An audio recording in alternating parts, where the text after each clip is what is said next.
So welcome to the panel discussion, everyone. Our topic for today, as you all can see, is elevating excellence in sports education. And I don't think we could have a better panel to have a chat with us on this subject. I think everyone's a pioneer in their own sport and their own field. And it's my honor personally, as a sports fan, to have a chat with these people. I don't think I could have been luckier. Uh, To start off, I would like to start with Pavit and sort of understand, Pavit, what inspired this concept of Elysium clubs and how does Elysium as a club differentiate itself from others? Thanks. By the way, guys, the entire launch was single-handedly done by Ankit. It was his first personal project, him and Abbas. And I think they've done a phenomenal job. So Thank you. Thank you. I think to answer your question, what inspired Elysium was, I think we stumbled upon it more than got inspired. Um, for a long time, we just did the work of sport and just kept trying to add value, put your head down and keep working. And as Rene and me were having a chat, for the last 2 days on the importance of having the mindset of a service culture. And in fact, a lot of PBI's great success stories in the origin is from, five-star and hospitality background. And what I really think has happened with us is something similar where all we wanted to do is be in the service of sport. And in doing so, we just kept stumbling upon problems for people and trying to solve their problems for them. And one thing led to another, and we realized it's not that hard to fix people's problems. You just have to care enough. And philosophies formed along the way, ideologies formed along the way, amazing people we met along the way. And eventually, somehow, when you look back and you realize, this whole concept being formed, and now it's a whole thought process, and there are 500 people working in this thought process, believing in you, people like you, leaving big, cushy family businesses and coming and being a part of our journey. This is, I think that's the genesis of it. Just stumbled into service. I think it's pretty amazing. If I wish I could stumble upon something like this sooner. Damani sir, over to you. Just wanted to know what you covered pretty much what I was going to ask in your speech.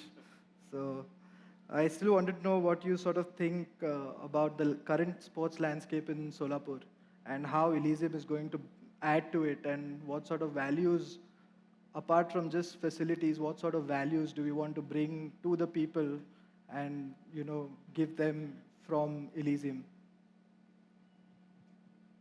So I think the first and the most important striking value to me in any sport is the ability to digest success and failure. And I think that's something which is increasingly disappearing from our landscape. We are not able to handle failure, and we're neither able to handle success as a global population, given the fleeting nature of our focus.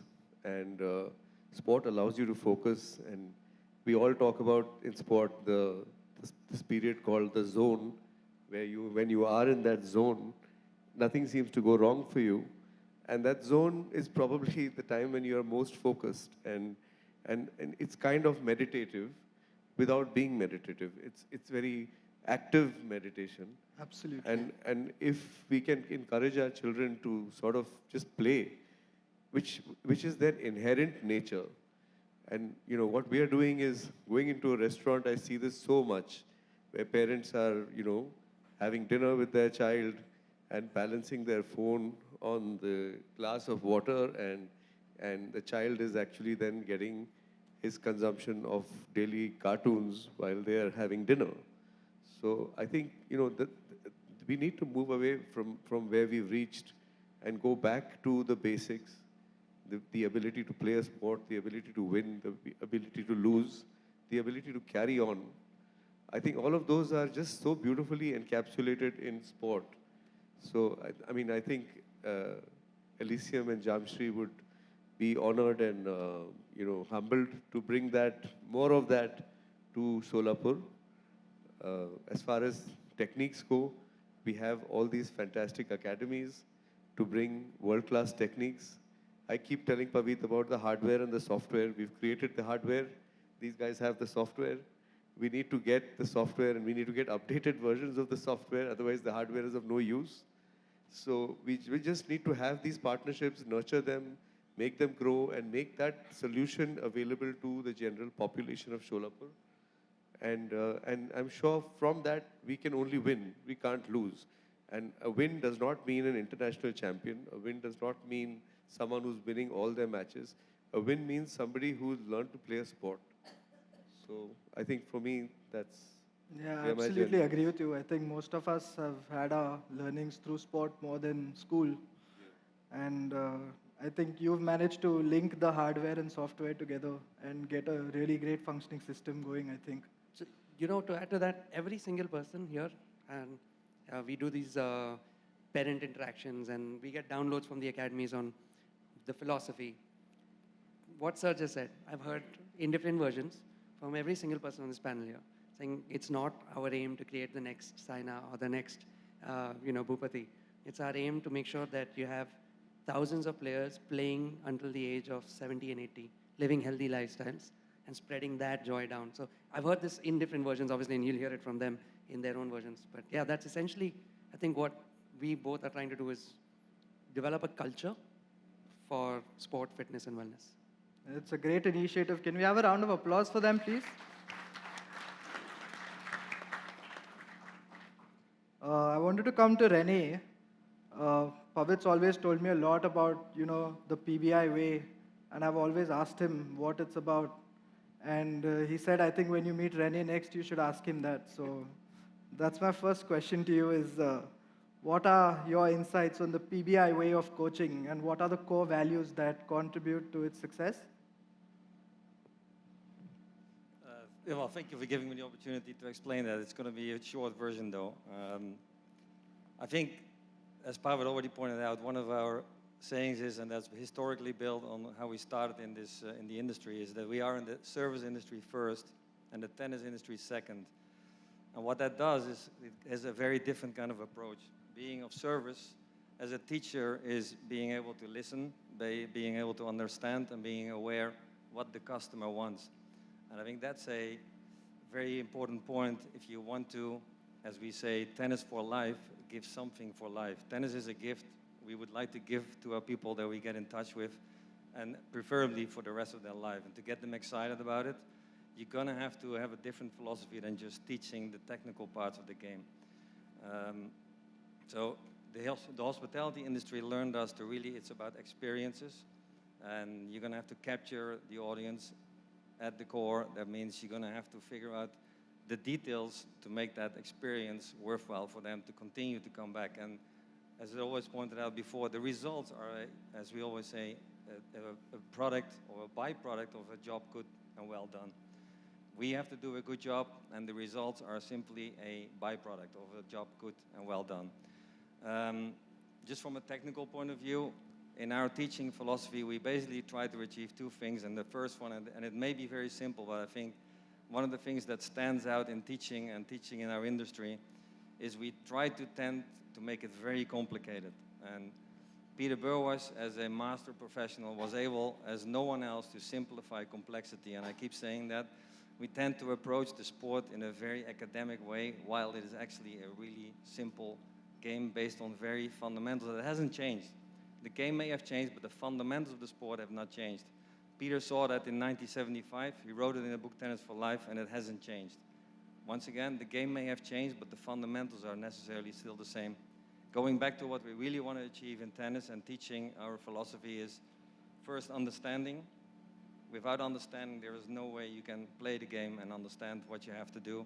And the second part is create individuals that are having problem solvers, understand the situation, and that means become their own coach. As you know, tennis is a very individual sport.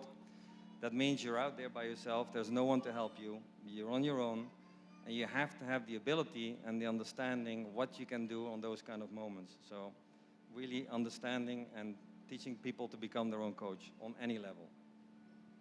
So, a big part of what Rene has been telling me for the last 3 days is we need more teachers and less instruction. what we have now are instructors who are coming and giving people instructions. And a big part of what PBI is doing, in my opinion, correctly, all over the world, is they have a really strong philosophy how to make a great human being. And they teach people how to teach. And the tennis instructions is a part of it, surely, but mostly it is their philosophy of making teachers, which for us as Ileseum has been the most impressive thing. And also the hardest thing. It's so hard to find people who genuinely want to teach. Most of the coaches we find, junior coaches, have stumbled into, ex-players who just stumbled into, didn't know what outlet to have with the sport and then landed up coaching. Yeah. Without any formal education on what it entails to be a teacher. I'm the worst coach in the world. I've successfully demonstrated on my own son how terrible I can be. And my wife has banned me from coaching ever again. So now we leave it to the experts. I wanted to follow up that question with another one. Gavin mentioned in your introduction that PBI is present across multiple continents: North America, Asia, Middle East. How do you transcend the cultural differences in providing the same kind of coaching methods? How do you transcend, because I'm sure there's a vast cultural difference in all these places. How do you find that consistency in delivery of a program across cultures? There's a couple of answers to that. The first one that comes up in my mind is continuous education. I mean, there's no way that you can sustain over time all across the globe if you don't have a continuous education system in place. Secondly is hiring attitudes. We can teach skills. With attitudes you have to hire. And if you can hire the right attitudes, you can actually learn them to teach and understand how to do that. So I guess that's probably where you want to look at. And if I look at, if you really want to have people do what you want them to do, they have to believe it. So whatever you want them to do, it better be right. And if there's something out there, we've always said that you feel is better or whatsoever, then we like to hear it. We like to learn from that. But you're going to have to make people believe and buy into what you believe in. Otherwise, it's not going to happen. Having people with attitude, having people with integrity, and there's a few pillars in our company. Integrity is one of them. Professionalism is another one. People have to believe in it. People have to live it. And you cannot live a separate, I always say you can't live your professional and personal life in a different way. It should be in sync. Those things that cannot be really separated.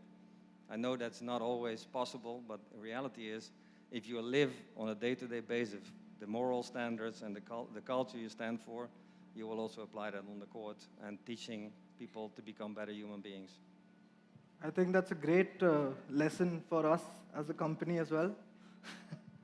It's something we are working towards as well. Pavit and me and the rest of the team keep talking about frequency. So I think that sort of resonates with what Rene is saying. I think that's where we came up with most of it. Yeah. Terry, I wanted to come to you. I mean, you've played at probably the highest level of your discipline that there is. Played the World Cup, played in the Premier League.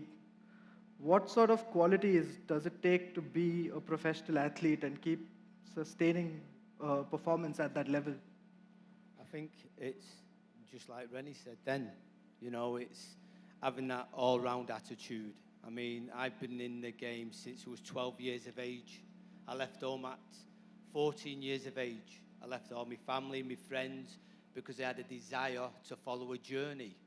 And I had a dream to follow that journey and all. And I think that's what it's about, it's having dreams. And, dreams do come true. And I get goose pimples. I've been in India now 10 straight years. I had 2 years previously. And, that's my second life. My first life, obviously, being a professional, that's what I wanted to be. And I had to strive for every little inch, every little yard, every little foot, every little mile to be the best I could be. And you have to be the best.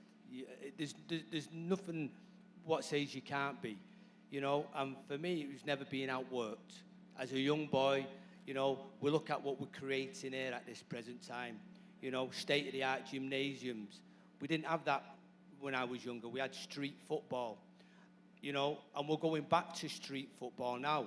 But unfortunately now, parents, students, they want better facilities, you know. They want to be engaged with better coaches, better education. When I was younger, we didn't really have that. So the game has changed in a big professional way. It has changed there. But on the football field, it's still 2 goals, referee, 11v11 and a football. And you have to be the best you can be every single day. And there's the good old phrase, tidy your bed in the morning. That's where it starts from me. Even still now, at 57 years of age, the first thing I do in the morning is tidy my bed. So everything's neat and tidy.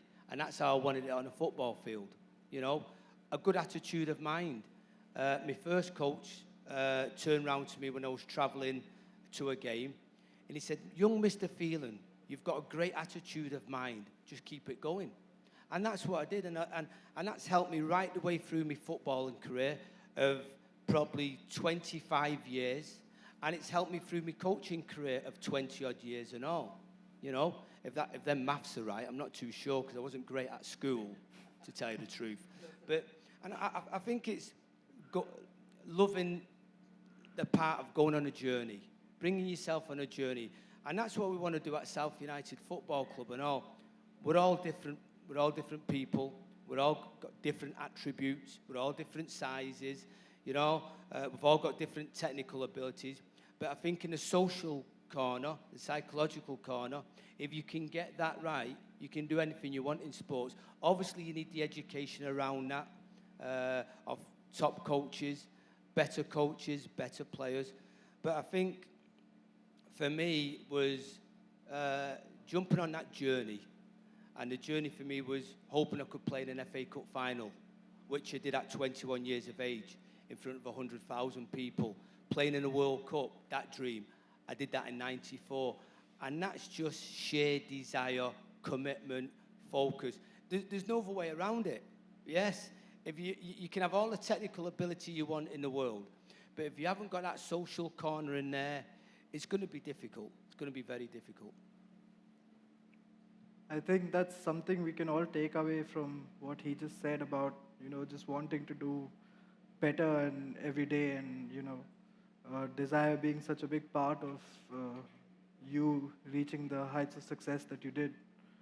How does India stand on the football map?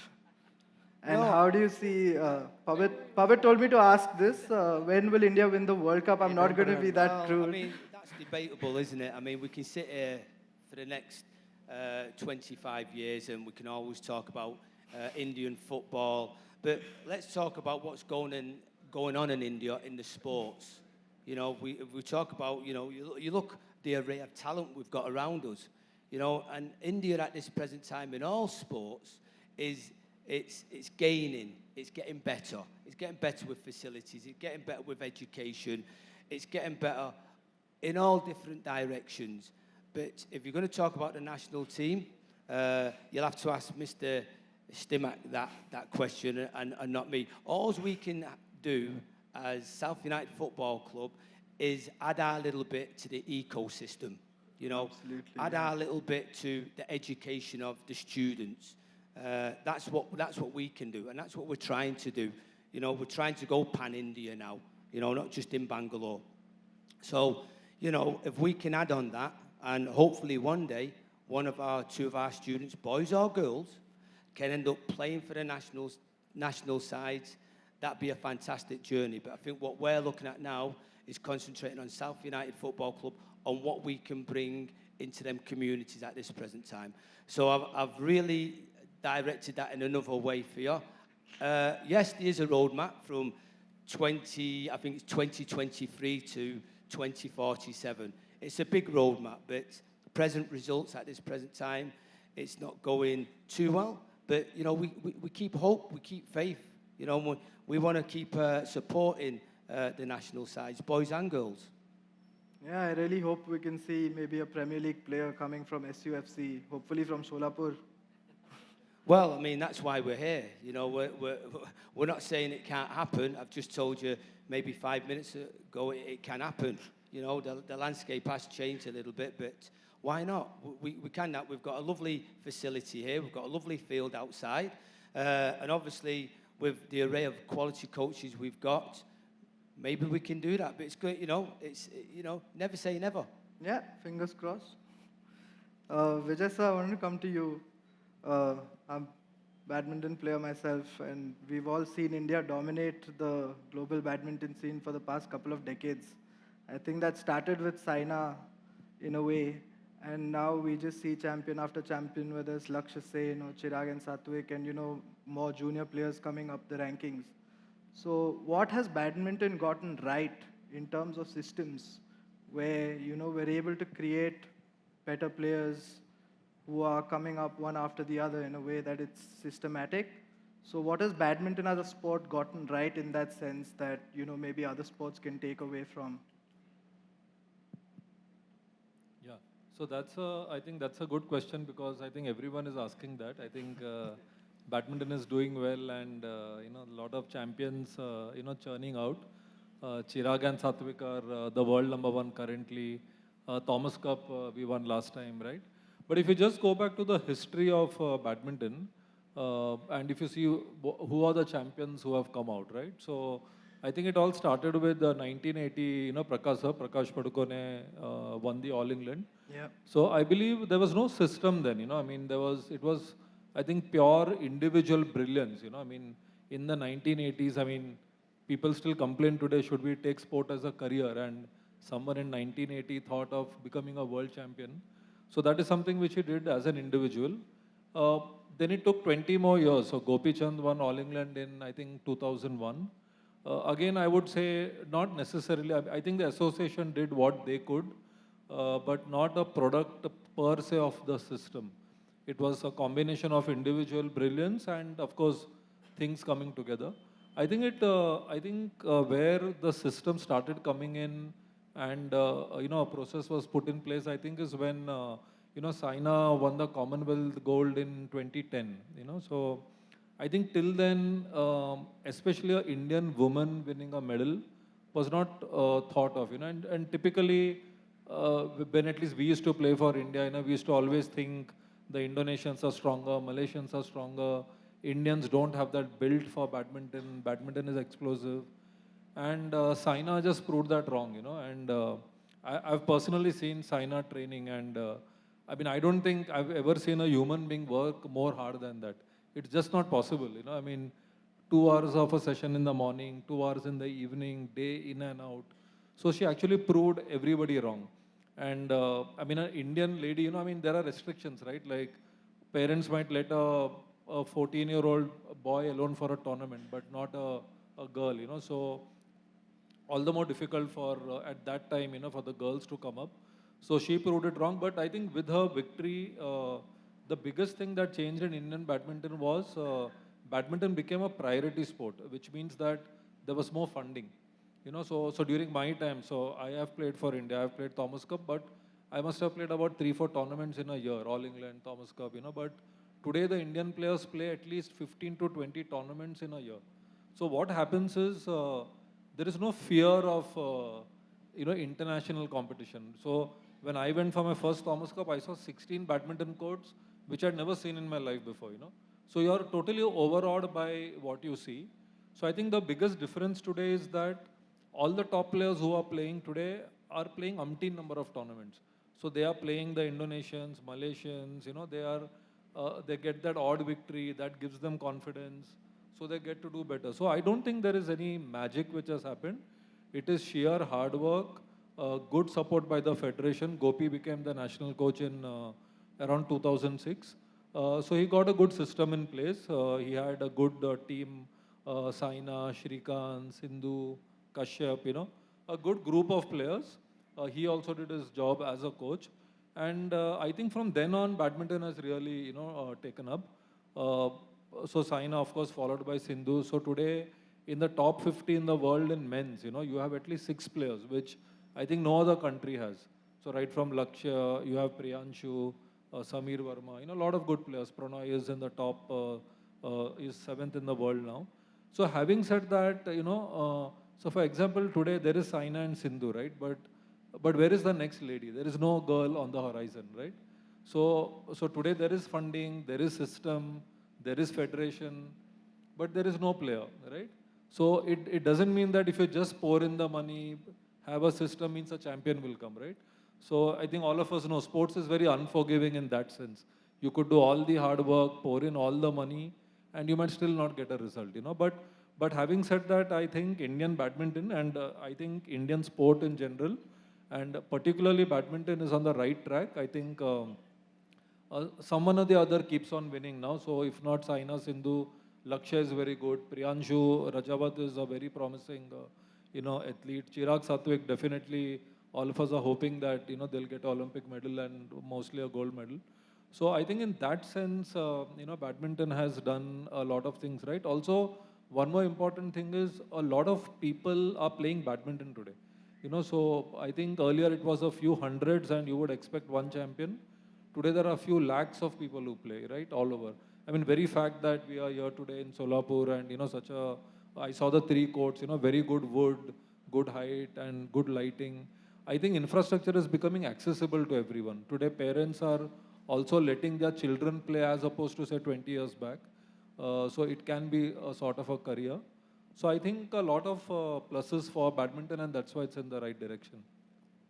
So in all our clubs across India, the badminton court is the most in-demand facility always. Yeah. And no matter how many we build, it is always jhagda ki badminton court nahi milta hai. So I'm guessing that interest level is that much in badminton also because we're winning. That participation is so much more. Because there's more participation, you're seeing the outcomes. What we need to do is now get other sports to be that much participation. Outcome will come. To ask you your thoughts on this, do you think its participation increases when a star is born, or? Absolutely, 1000%. Do you know what was the statistic someone was giving me last week? On the day, it wasn't in India, it was another country, and they said the day that player won, I think it was Serbia, one of the countries, the day that player won, the average uptake on courts and participation went up by 62% the very next day. Wow. Right? Across the country, they saw people playing more of that sport the very next day. That's the impact a victory has in terms of creating an aspirational value. So yeah, winning. You see men's tennis doubles over the next 6 months. I guarantee you participation numbers will be 7x of what they were after what Bopana did. Yeah. So yeah, it does make a huge difference. Wanted to come to Yusuf sir next.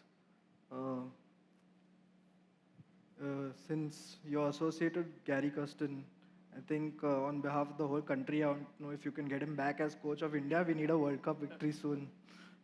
Oh, that's something that Gary will decide for himself, I'm sure. No, but on a more serious note, I wanted to understand from you what GKCI's philosophy is in general, given that cricket is probably India's most popular sport at the moment. What is the philosophy of Gary Kirsten and what does he see through the academy and what is the plan for maybe the next 5 years or so? Well, as you rightly said, cricket is the most played sport, I would say, in India. And I feel there's hardly a child in India who has not grown up with either a cricket bat or a cricket ball as the first toy in their lives. Having said that, over the period of time, we have seen that, in Indian cricket, mostly until the 80s or until the 90s, if you really observe, it's always been individual brilliances, individual performances that have always carried the team forward. And, whatever whatever World Cups or whatever, successes we have had at the international level have been majorly because of those individual performances that we have had. And it has been a prolonged period where individual players have carried the burden of, carrying the team through and performing well and stuff like that. But when we look at the grassroots, that is where we come in. You asked me that what is the philosophy of Gary Kirsten Cricket India. We as an academy, Gary believes that you need to give the right training at the right time to the children at the grassroots level. What habits they form at the basics, what they do right at the grassroots when they begin to play cricket, that remains for life. And after a certain period, maybe 4 years, 5 years of training, when they start competing at the state level or at the first class level or go beyond that, it becomes difficult to change them technically. What you can mentor them at that time is better mental agility, mental strength. You can train them in strategy, you can train them in tactical training, everything. But to change their basic technique becomes very difficult after a certain time. So that is where Gary said that, okay, let's do something at the grassroots and let's ensure that the training is given to them in a fashion which is relevant throughout their career. So in a nutshell, what he has done is that now Gary himself has played at the highest level. He has coached teams at the highest level. He has coached national teams, IPL teams. So he essentially knows what is needed from cricketers at that level. So the biggest contribution that he has brought in at the grassroots and through GKCI is what we feel is that he has actually, what is having seen what is needed at the top, he has worked out a roadmap, right, 10 years, 15 years backwards, and he has come up with a complete curriculum in the sport of what the child needs to do right at the age of 8, 9, 10, 11, 14, and then worked on that, and that is the curriculum that we implement in the academies. Now, how does helps is that curriculum is not dependent on, or it is not coach specific. So on one hand, he has developed a curriculum for the sport. On the other hand, he is also ensuring that the coaches get trained on how to coach skills. As most of the panelists here rightly said that you need better coaches around. You need better teachers, As Pavit Bhai rightly mentioned some time back that rather than having instructors on the game, we need teachers. We need coaches who coach them correctly. So coaching is not about how to tell the child how to hold a bat or how to grip a ball.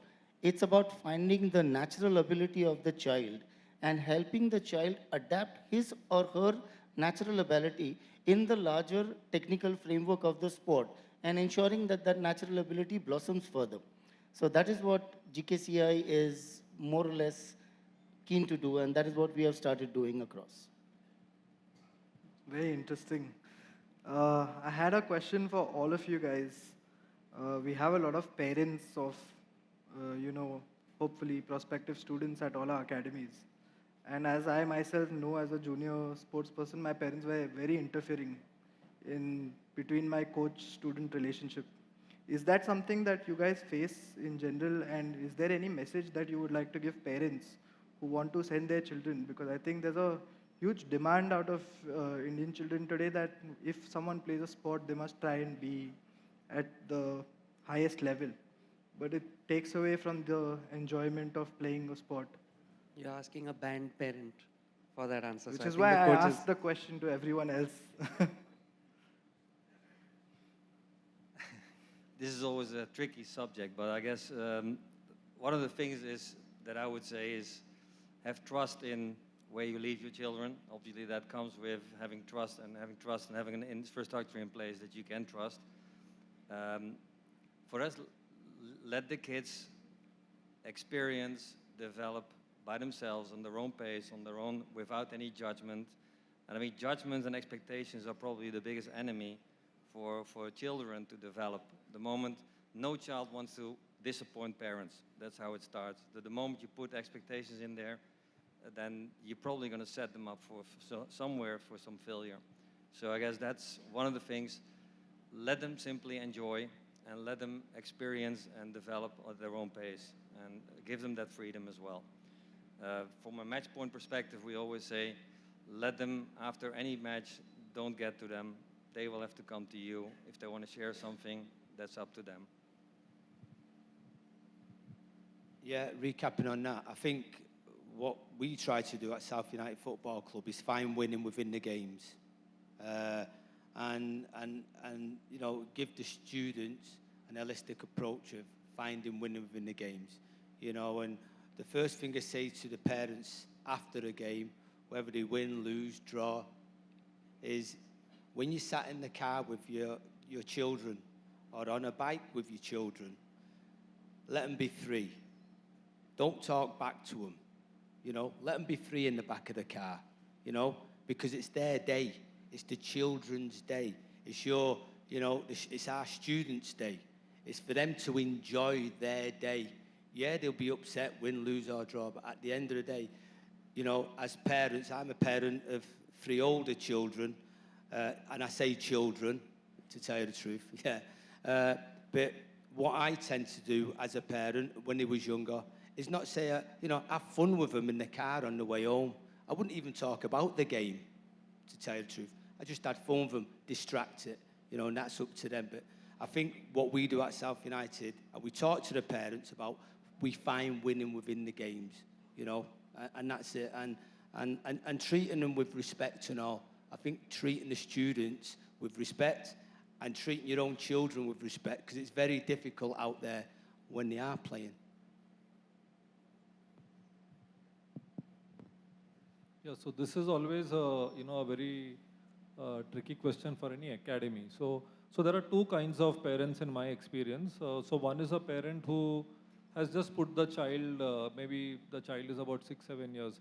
And the common question we get is, kitne time mein champion banega? You know, so we have to, in the first 5 minutes, tell how long it will take for him or her to become a champion. But it's fine, you know. I mean, it's a parent, and you know, they are asking it. But I think it becomes a challenge when they get very demanding about it, you know, and it puts a lot of pressure on the child. I think every child, I think as an academy or as a parent, you know, I have 2 kids. I think as long as the child is progressing, you know, then I think it's in the right direction. Now, some child might, you know, progress faster, some might do slower. And I think the parents have to let go.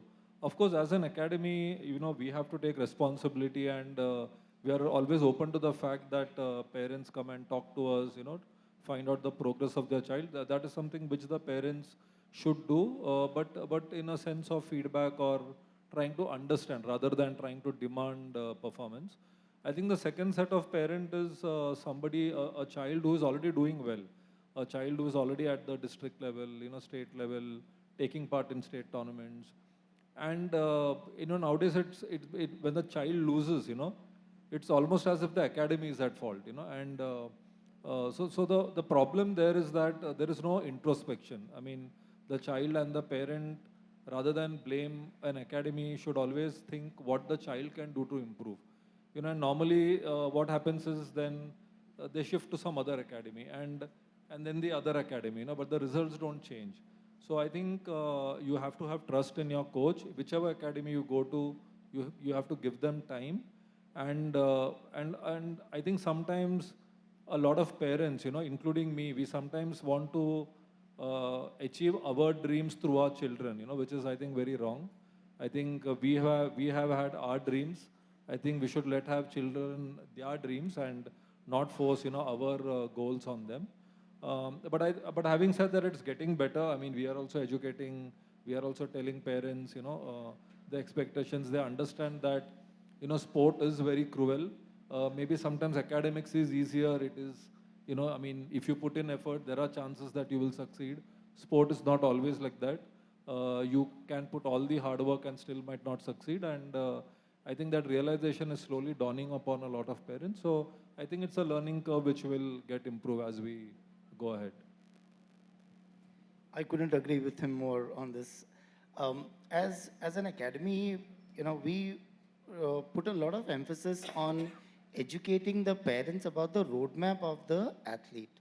So for cricket, anyone who joins in at the age of 7, 8, 9 and feels that, or I mean, each child comes with an aspiration that they want to either play India under 19 or they want to play IPL or they want to become a Ranji player or they want to end up with first class cricket.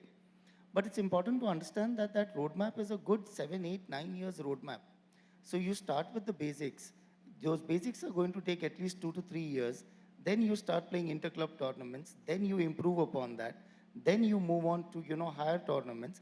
And eventually at the end of 6 years, 7 years, once you reach an age of 14, 16, 19, is when you will appear for your state level competitions. And then from there onwards, the roadmap progresses further into first class cricket. And then from first class cricket, it progresses into international cricket or the Indian team or the IPL or whichever way you want to look at. So the key is to be patient for those 7, 8, 9 years with the child.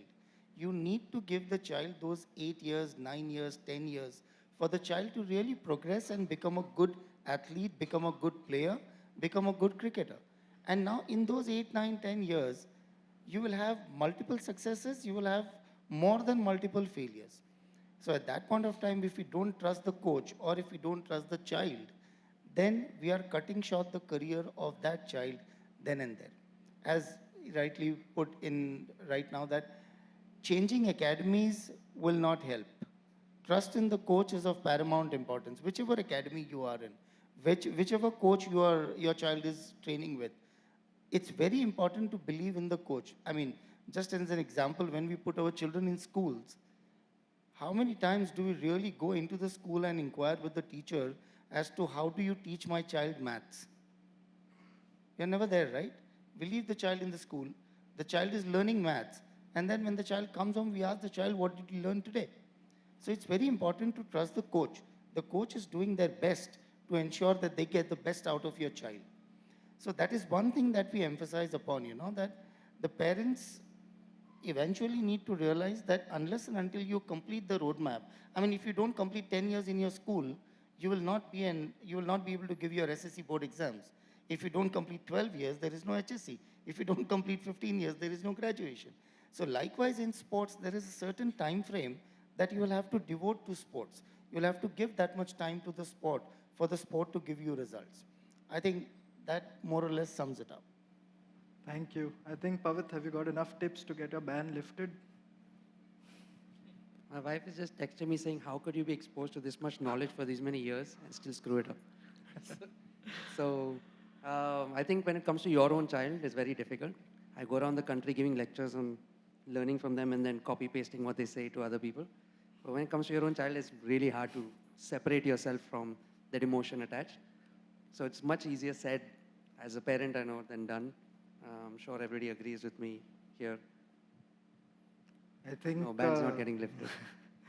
I think as much as I would love to keep this conversation going, and we're short on time, so I really want to thank you all for being here today and taking the time out and giving the people such insightful sort of thoughts that you had on our topic. So thank you so much, everyone. Thanks a lot, Ankit. And on a side note to everyone here, this is really gold. Every time, you don't realize how much of this conversation you're going to take back with you.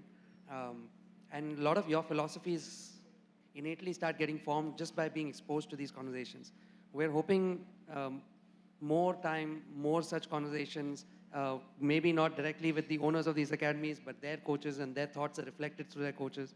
And that really is a very strong confluence of cultures and ideas which we're hoping, meld into our members and their kids. And I really, really am grateful for, everybody here who's traveled from different continents and different countries and different cities to be here with us and share this launch. And thank you very much, everyone, for being on this panel. Cheers.